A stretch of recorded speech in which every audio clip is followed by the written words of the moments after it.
Hi guys, ඔයගොල්ලෝ හැම කෙනෙකුම Cine Review YouTube channel එකට අදත් ආදරයෙන් පිළිගන්නවා. ඉතින් අදත් ඔයගොල්ලන්ට Cine Review YouTube channel එකෙන් ගොඩක් interesting film එකක් අරගෙන තියෙනවා review කරන්න. අද උන්ට අරගෙන ආපු film එක තමයි Lovers Like Us කියන French movie එක. මේක ටිකක් පරණ film එකක් වුණත් මේකේ හරිම interesting story එකක් තියෙන කියලා ඔයගොල්ලන්ට මතක් කරන්න කැමතියි. නෙලිට සිද්ධ වෙනවා ධනවත් පුද්ගලිකව විවාහ කරගන්න හැබැයි එයාගේ අකමැත්තෙන්. ඉතින් මංගල රාත්‍රියේ දවසේදී එයා පැනලා යනවා පාළු දූපතකට. මේ පාළු දූපතේදී එයාගේ ජීවිතේම වෙනස් වෙන විදිහේ සිද්ධවීම් මාලාවකට මුහුණ දෙන්න සිද්ධ වෙනවා. ඉතින් නෙලිට මුහුණ දෙන්න සිද්ධ වෙන කුතුහලයේ පිරුණු රාගය, ඒ වගේම ත්‍රාසයේ එකට කැටි වුණ සිද්ධවීම් මාලාව මොන වගේද කියලා බලන්න රිවිව් එකේ අවසාන තප්පරේ වෙනකම්ම රැඳිලා ඉන්න කියලා ඔයගලන්ට කියනවා. එහෙනම් ඉතින් වැඩි වෙලාවක් ගන්න ඕනේ නැහැ. අපි යමු රිවිව් එකට. මේ ඉන්නේ නෙලි. එයා මේ වෙලාවේදී මේ ධනවත් වික්ටෝරියා කියන පුද්ගලයාව විවාහ කරගන්න විවාහ උත්සවයේ තමයි ඉන්නේ. ඉතින් වික්ටෝරියා කියන්නේ ඉතාලියානු ජාතික ගොඩක් ධනවත් පුද්ගලයෙක්. ඒ වගේම තමයි මේ විවාහ උත්සවය මේ වෙලාවේ හරිම ලක්ෂරි හොටෙල් එකක තමයි අරගන්නේ. කොහොම හරි මේ සිදුවීම මේ විදිහට සිදු වුණාට මෙතන කාටවත් නොපෙනෙන රහසක් තියෙනවා. ඒ තමයි වික්ටෝරියාව විවාහ කරගන්න මේ නෙලි මේ විවාහයට පොඩ්ඩක්වත් කැමති නැහැ. නෙලිට මේ විවාහය සිදු කරගන්න සිද්ධ වෙන්නේ එයාගේ පවුලෙන් එන බලපෑමෙන් හින්දා. ඇත්තටම නෙලිගේ පවුලේ මේ ඉතාලියානු ජාතික වික්ටෝරියට ලොකු ණයක් දෙන්න තියෙනවා. ඉතින් මේ ණය ගෙවා ගන්න බැරි හින්දා තමයි නෙලිගේ පවුලේ නෙලිව වික්ටෝරියට විවාහ කරලා දෙන්නේ. ඉතින් guys මෙතනින් පස්සේ අපිට බලා ගන්න පුළුවන් වික්ටෝරියා නෙලි එක මංගල රාත්‍රිය ගත කරනවා. කොහොම හරි වික්ටෝරියට නිින්ද ගිය ගමන්ම නෙලි එයාගේ බඩු පැක් කරගෙන එයාලා මේ විදිහින් හෝටලෙන් පැනලා එනවා. ඇත්තටම ඉතින් මේ විදිහ නෙලි ඉන්නේ ඉතාලියේ. දැන් නෙලි හෝටලෙන් පැනලා එන්නේ ආයෙම ප්‍රංශයට යන්න හිතාගෙන. හැබැයි ඉතින් ප්‍රශ්නයක් තියෙනවා. මොකද මේ වෙලාවේදී නෙලිය ඇති සල්ලි නැහැ. ඒ වගේම තමයි නෙලියට ආයෙ ප්‍රංශයට යන්න ගුවන් යානයක් තියෙන්නේ පහුදා උදේ. මේ හින්දා නෙලියට සිද්ධ වෙනවා මේ දවසේ රාත්‍රිය හෝටල් එක ගත කරන්න. ඉතින් නෙලිය යනවා තවත් හෝටල් එකකට රාත්‍රිය ගත කරන්න. ඉතින් මේ හෝටල් එකේ සේවකයෙක් අඳුර ගන්නවා මේ විදිහේ මේ හෝටල් එකට එන්නේ ධනවත් ව්‍යාපාරික වික්ටෝරියා අලුතින් විවාහ වුණ වික්ටෝරියාගේ බිරිඳ කියලා. ඉතින් මේ සේවකයා ඉක්මනින්ම වික්ටෝරියාට කෝල් එකක් අරගෙන නෙලි මේ විදිහේ හෝටල් එකට ඇවිල්ලා ඉන්නවා කියලා වික්ටෝරියාට කියනවා. ඉතින් ගයිස් ටික වෙලාවකින් වික්ටෝරියා එනවා නෙලිව හොයාගෙන. දැන් ඉතින් මේ වෙලාවේ නෙලි ආයම වික්ටෝරියාගෙන් පැනලා යන්න උත්සාහ කරනවා. ඉතින් වික්ටෝරියා නෙලිට පැනලා යන්න දෙන්නේ නැහැ. හැබැයි මේ දෙන්නගේ මේ පොරබැදිලිදී වික්ටෝරියා වැටිලා වික්ටෝරියාට සිහි නැති වෙනවා. දැන් මේ සිදුවීම දකිනවා මේ හෝටල් එකේම තවත් කාමරයක නැවතිලා ඉන්න මාටින් කියන පුද්ගලයා. ගයිස් ඉතින් නෙලි මේ මාටින්ගෙන් උදව් ගන්නවා සිහි නැතුව ඉන්න වික්ටෝරියාව ආයෙම උස්සගෙන ඇවිල්ලා කාමරයට දානවා. දැන් ඉතින් මේක අවස්ථාවක් කරගෙන නෙලි ආයෙම මෙතනින් පැනලා යනවා. නෙලි මේ වෙලාවේදී පැනලා යන්නේ වික්ටෝරියාගේ කාර් එකත් අරගෙන. ගයිස් ඊට පස්සේ අපිට පේනවා නෙලි යනවා ඇලෙක්ස් කියලා පුද්ගලයෙකුව හම්බෙන්න. මේ තමයි නෙලිගේ කලින් බොස්. නෙලි මෙතෙන්ට එන්නේ නෙලි කලින් වැඩ කරපුවට හම්බෙන්න තියෙන සල්ලි වගේක් ඇලෙක්ස්ගෙන් ඉල්ල ගන්න. මොකද නෙලිට ආයෙම ප්‍රංශයට යන ගුවන් ටිකට් පතක් අරගන්න මේ සල්ලි ගොඩක් වුමනා වෙන හින්දා. ඒත් ඉතින් ඇලෙක්ස් මේ සල්ලි දෙන්න කැමති වෙන්නේ නැහැ. මේ අතරෙම අපිට පේනවා නෙලිව හොයාගෙන වික්ටෝරියෝ ඇලෙක්ස්ගේ ක්ලබ් එකට එනවායි කියලා. දැන් ඇලෙක්ස් යනවා වික්ටෝරියෝ හම්බ වෙන්න. මේ වෙලාවේදී තමයි නෙලි දකින්නේ ඇලෙක්ස්ගේ මේ කාමරේ තියෙනවා කියලා වටින චිත්‍රයක්. මේ විදි වික්ටෝරියෝ ඇලෙක්ස්ගේ ක්ලබ් එකට ඇවිල්ලා මෙතන කලබලයක් ඇති කරන ගමන් තමයි ඉන්නේ. දැන් ඇලෙක්ස් මේකට මැදිහත් වෙලා මේ ප්‍රශ්නේ විසඳන අතරේ නෙලි ඇලෙක්ස්ගේ කාමරේ තියෙන වටිනා චිත්‍රය හොරකම් කරනවා. ඇලෙක්ස් වික්ටෝරියාගේ ප්‍රශ්නේ විසඳලා ආයෙම යාගේ කාමරයට එනකොට තමයි දකින්නේ එයාගේ කාමරේ තිබ්බ වටින චිත්‍රය මේ වෙද්දී නැහැ කියලා. ඉතින් එයා දැනගන්නවා නෙලි තමයි මේ චිත්‍රය හොරකම් කිරුවේ කියලා. ඇලෙක්ස් ඉක්මනින්ම නෙලි පස්සෙන් පන්නගිනවා. ඒත් ඉතින් ඇලෙක්ස් අල්ලගන්න කලින් නෙලි මෙතනින් පැන ගන්නවා. ඊට පස්සේ නෙලි කිලින්ම එන්නේ ආයෙම එයා කලින් නැවතිලා හිටපු හෝටල් එකට. ඒ කියන්නේ මාටින් ඉන්න හෝටල් එකට. නෙලි මාටින්ම හම්බ වෙනවා. නෙලි එයා හොරකම් කරපු චිත්‍රය මාටින්ට පෙන්නලා කියනවා මේ වටින චිත්‍රය අරගෙන නෙලිට ප්‍රංශයට යන්න ගුවන් ටිකට් පතක් ගන්න සල්ලි දෙන්න කියලා. ඒත් ඉතින් මාටින් කැමති වෙන්නේ නැහැ මේ හොරකම් කරපු චිත්‍රයක් නෙලිගෙන් අරගන්න. හැබැයි මාටින් නෙලිට එක පොරොන්දුවක් වෙනවා. මාටින් නෙලිට කියනවා යාව එයාපෝට් එකට ගිහිල්ලා දාන්නම් කියලා. කොහොම හරි ඉතින් ඊළඟ දවසේ මාටින් එයාගේ පරණ කාර් එකකින් නෙලිව ගුවන් තොටුපළට ගිහිල්ලා දාන්න යනවා. දැන් ඉතින් මේ අතරේ ගයිස් වික්ටෝරියෝ සහ ඇලෙක්ස් දෙන්නම නෙලිව හොයන්න පටන් අරගෙන තියෙන්නේ. ඉතින් නෙලි සහ මාටින් ගුවන් තොටුපළට යන අතරේ මේගොල්ලෝ යන වාහනේ දකිනවා ඇලෙක්ස් සහ වික්ටෝරියෝ. මේ වෙලාවේදී වික්ටෝරියෝ ඇලෙක්ස්ුයි නෙලිවයි මාටින්මයි පන්නන්න පටන් ගන්නවා. හැබැයි නෙලිටයි මාටින්ටයි පුළුවන් වෙනවා වික්ටෝරියෝවයි ඇලෙක්ස්යි මගහැරලා ගුවන් තොටුපළට යන්න. දැන් ඉතින් නෙලිට ගුවන් තොටුපළට ගියාට ගුවන් ටිකට් පතක් ගන්න සල්ලි නැති හින්දා මාටින් රුබේරෝ කියන මේ යාගේ යාළුවව හම්බෙලා උදව්වක් ගන්න උත්සාහ කරනවා. මේ රුබේරෝ කියන්නේ ගුවන් නියමයෙක්. මාටින් රුබේරෝට කියනවා නෙලිව ප්‍රංශයට එක්කගෙන ගියාට පස්සේ නෙලි ළඟ තියෙන වටිනා චිත්‍රය විකුණලා මාටින්ට නෙලි ලොකු ගාණක් දෙයි කියලා. දැන් ඉතින් මේ බිස්නස් එකට රුබේරෝ කැමති වෙනවා. මේ අතරම අපිට පෙන්නනවා වික්ටෝරියෝ ඇලෙක්ස්යි දෙන්නම මේ වෙද්දි ගුවන්තොටුපළට එනවායි කියලා. වික්ටෝරියට හම්බෙනවා ගුවන්තොටුපළ වලින් එළියට එන මාටින්ව. වික්ටෝරියා මාටින්ගෙන් නෙලි ගැන අහනවා. මේ වෙලාවේදී මාටින් ගුවන්ගත වෙන්න සූදානම් වෙලා තියෙන ගුවන් යානයක් පෙන්නලා කියන්නේ මේ වෙද්දි නෙලි ඒ ගුවන් යානෙන් ප්‍රංශයට යන්නේ කියලා.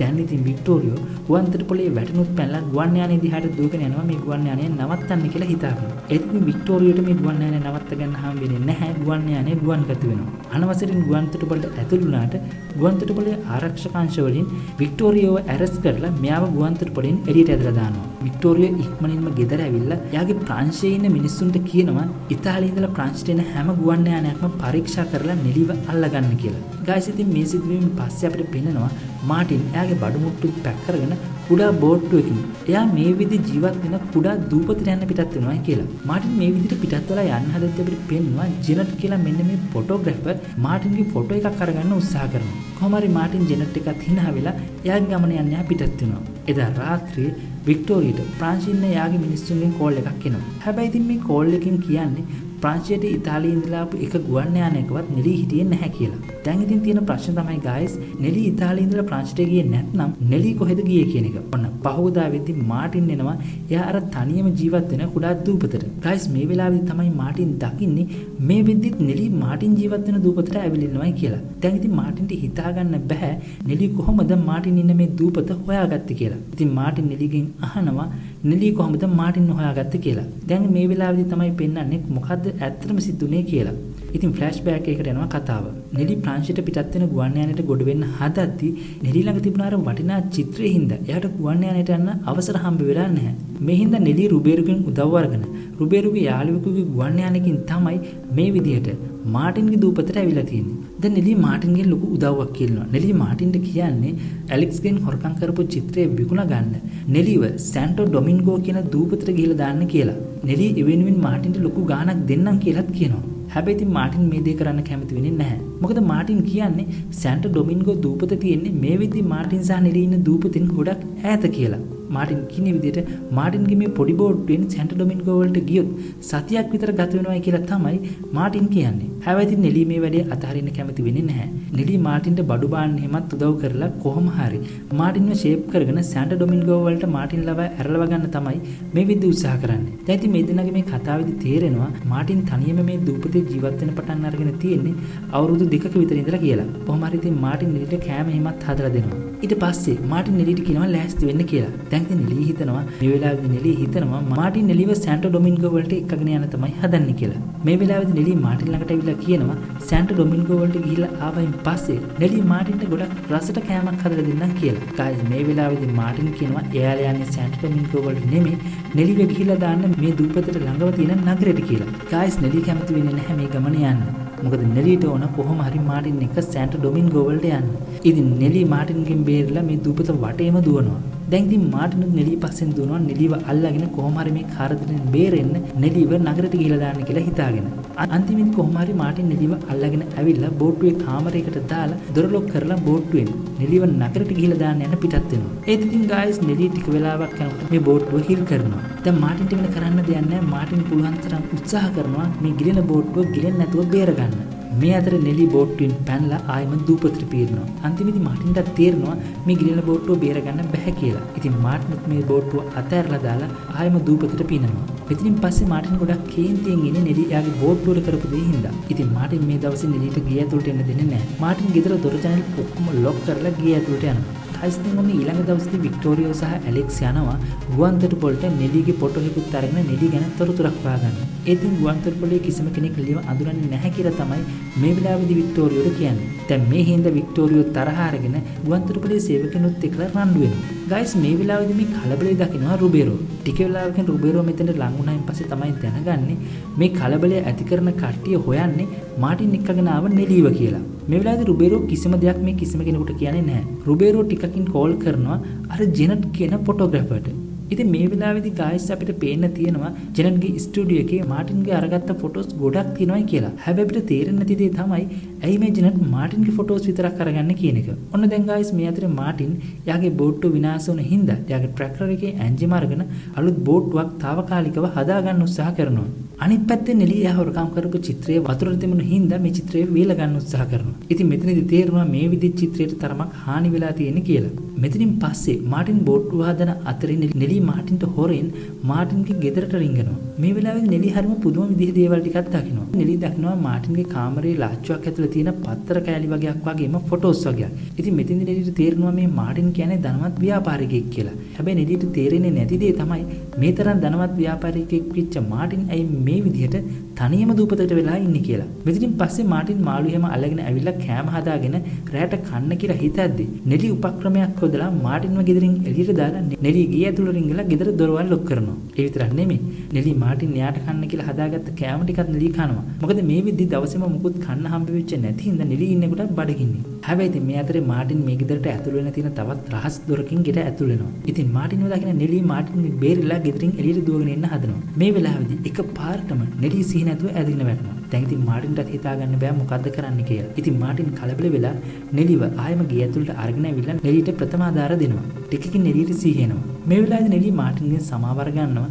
නෙලි මේ වෙනකන් කරපු දේවල් වලට. ගයිස් මෙතනදී නෙලිගේ වගේම මාටින්ගෙන් හැංගීම් අවදි වෙලා මේ දෙන්න ආදරය කරන්න පටන් ගන්නවා. ඉතින් ඊළඟ දවසේ උදේ නෙලි ඇහැරෙන්නේ ලොකු ශබ්දයක් ඇහිලා. නෙලි ඉක්මනින්ම ගෙදරින් එළියට ඇවිල්ලා බලද්දී මේ වෙලාවේදී මාටින් මේ ගේ හදන්න පාවිච්චි කරලා තියෙන දී ගලවගෙන බෝට්ටුව හදන්න තමයි හදන්නේ. නෙලි මාටින් අහනවා මේ ලෑලි වලින් බෝට්ටුව හදලා සෑන්ටෝ ඩොමිනිකෝ වලට යන තරම් බෝට්ටුව ශක්තිමත් වේද කියලා. ගයිස් මේ වෙලාවේදී මාටින් කියන්නේ සෑන්ටෝ ඩොමිනිකෝ වලට යන්න බෑ. ඒත් නගරයට යා ගන්න පුළුවන් මේ කියලා. ඉතින් එතනින් පස්සේ නෙලිට සෑන්ටෝ ඩොමිනිකෝ වලට ගුවන් යානකින් යන්න පුළුවන් කියලා තමයි මාටින් නෙලිට කියන්නේ. දැන් මාටින් මේ කියපු දෙයට නෙලිට ටිකක් හිතර දෙනවා. මොකද කලින් දවසේ මේ දෙන්න අතර ඇතිවෙච්ච සම්බන්ධය හින්දා නෙලි මේ විදිහ හිතාගෙන ඉන්නේ දිගටම මාටින් එක ජීවිතය ගත කරනවායි කියලා. මොකද ඇත්තටම මේ විදිහ නෙලි මාටින්ට ආදරය කරන හින්දා. මේ දෙන්න මේ විදිහට කතා කරන අතරේ එක පාරටම දූපතොටින් කුඩා ගුවන් යානයක් පියාසර කරගෙන යනවා. ඉතින් මාටින් හිතනවා මේ ගුවන් යානයෙන් උදව් ඉල්ල ගන්න. මාටින් මේ ගුවන් යානයට කෑග ගහ එළියට දුවනවා. මේ වෙලාවෙදී අපිට පෙනෙනවා මේ ගුවන් යානයේ ඉන්නේ අර ෆොටෝග්‍රැෆර්, ඒ කියන්නේ ජැනට් කියලා. මේ වෙලාවෙදී දැන් මාටින්ගේ ෆොටෝස් ගන්න තමයි උත්සාහ කරන්නේ. දැන් මාටින් මේ ගුවන් යානයෙන් උදව් ගන්න හිතුවට මේ වැඩේ සාර්ථක වෙන්නේ නැහැ. මේ අතරේ දුක හිතලා ඉන්න නෙලි මේ දූපතේ ඇවිදින්න යනවා. ඉතින් මේ වෙලාවෙදී තමයි නෙලිට හම්බෙන්නේ මේ දූපතේම හදලා තියෙන තවත් කුඩා ගයක්. මෙතනින් පස්සේ මේ කතාව අරගෙන එනවා මීටින් එකක් තියෙන තැනකට. ඔන්න මෙතනදී තමයි තේරෙන්නේ මේ මීටින් එකේ ඉඳගෙන ඉන්න කාන්තාව මාටින්ගේ බිරිඳ කියලා. මෙතන එනවා ජෙනට්, ඒ කියන්නේ ෆොටෝග්‍රැෆර්. ඉතින් මේ ජෙනට් වැඩ කරන්නේ මාටින්ගේ බිරිඳට.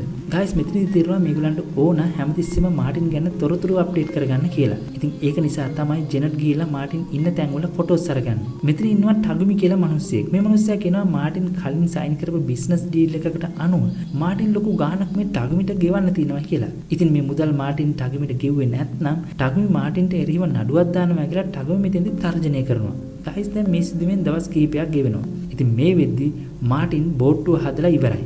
ගයිස් ඒ වගේම තමයි මේ විදි නෙලි ජීවත් වෙන්නේ එයාට හම්බ වෙච්ච අනිත් ගෙදර. දැන් ඉතින් නෙලි දකිනවා මාටින් බෝට්ටුව හදලා ඉවරයි කියලා. මෙහෙන්ද නෙලි ඉක්මනින්ම දුවගෙන එනවා මාටින් නැතන්ට. මේ විදි මාටින් බෝට්ටුව ටිස් කරන ගමන් තමයි ඉන්නේ මේ බෝට්ටුවේ යන්න පුළුවන්ද කියලා. හැබැයි ඉතින් නෙලි බය වෙනවා මේ විදි මාටින් නෙලිව දාලා යන්න තමයි හදන්නේ කියලා. ඉතින් නෙලි ඉක්මනට දුවගෙන ඇවිල්ලා අහනවා නෙලිව දූපතේ දාලා යන්නද හදන්නේ කියලා. මාටින් කියනවා මේක ටෙස්ට් රයිඩ් එකක් විතරයි කියලා. ඒ වගේම තමයි මාටින් නෙලිගෙන් අහනවා මාටින් නෙලිට ලියලා තිබ්බ ලියුම හම්බුනේ නැද්ද කියලා. ඉතින් ගයිස් මේ ලියුමේ තිබිලා තියෙන්නේ මාටින් නෙලිව සෑන්ටෝ ඩොමින්ගෝ වලට එක්කගෙන යනවායි කියලා. කොහොම හරි ඉතින් එදා හවස නෙලි එයාගේ ගෙදර ඉන්නකොට එයාට ඇහෙනවා දුරකථනයක් නාද වෙනවා.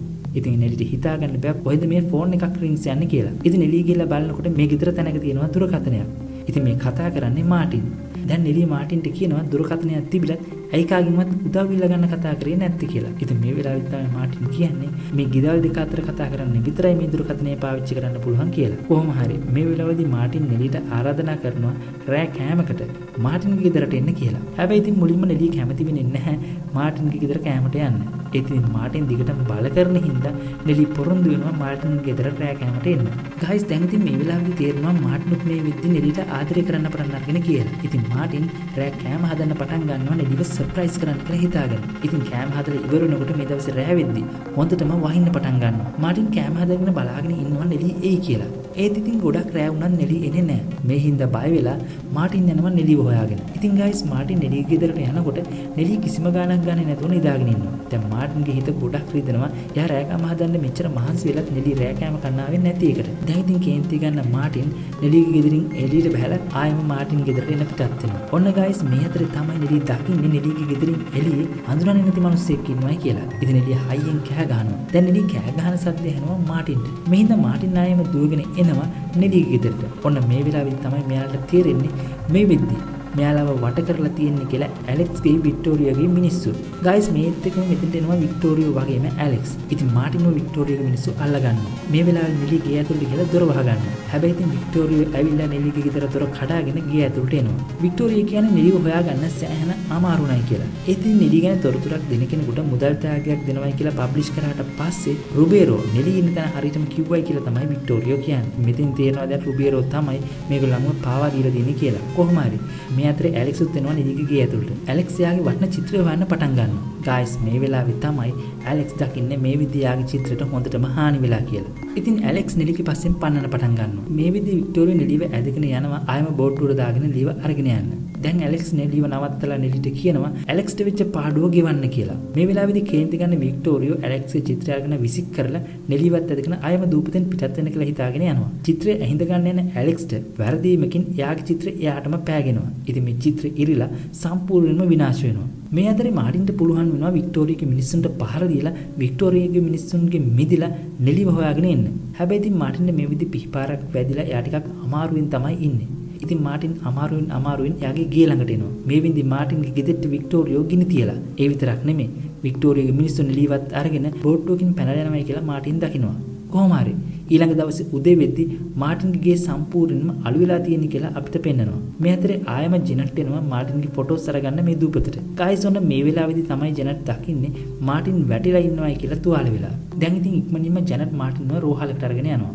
මෙතනින් සති කීපයකට පස්සේ ගයිස් මාටින්ට සුව වෙනවා. ඔන්න මේ අතරේ තමයි අපිට තේරෙන්නේ මේ විදි මාටින්ගේ බිරිඳ ටගමි විවාහ කරගන්න තමයි හිතාගෙන ඉන්නේ කියලා. ඉතින් දැන් මාටින් ආයම ආපු හින්දා ටගමි මාටින්ට එරිව නඩුවක් දානවා. මාටින් ටගමිගේ මුදල් වංචා කරයි කියලා. දැන් ඉතින් මේ මුදල් වංචා කරපු නඩුවට වැරදිකරුවා වෙන මාටින් අවුරුදු ගානකට හිරේ යනවා. ඉතින් අවුරුදු ගානකට පස්සේ මාටින් හිරෙන් නිදහස් වෙනවායි කියලා පෙන්නනවා. මාටින් රහසෙම වික්ටෝරියෝ ගෙදරට එනවා. මාටින් හිතනවා මේ විදි වික්ටෝරියා නෙලිව විවාහ කරගෙන මේ දින සතුටින් නැති කියලා. හැබැයි ඉතින් ගයිස් මෙතනදී මාටින් දකින්නේ එයා හිතන්නේවත් නැති දෙයක්. මොකද මේ විදි වික්ටෝරියෝ ඉන්නේ නෙලිත් එක්කලා නෙමෙයි වෙනත් කාන්තාවක් එක්කලා. ඉතින් මාටින් වික්ටෝරියෝ ළඟට ගිහලා වික්ටෝරියෝගෙන් අහනවා නෙලි ගැන.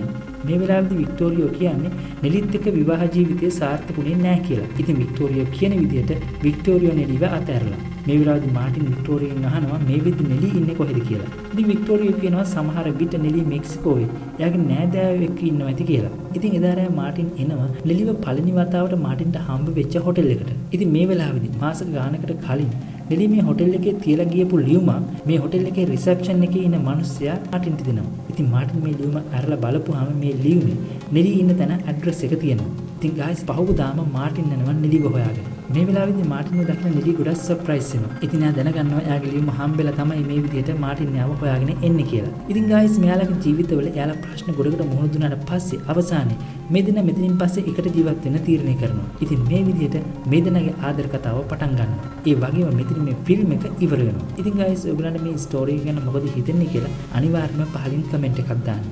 ඉතින් ඒ වගේම තමයි රිවිව් එක හොඳයි කියලා හිතෙනවා නම් වීඩියෝ එකට ලයික් එකක් දාන්නත් අමතක කරන්න එපා. එහෙනම් ඉතින් ආයෙම මේ වගේම රිවිව් එකකින් හම්බ වෙනකන් අදට වීඩියෝ එක නතර කරනවා.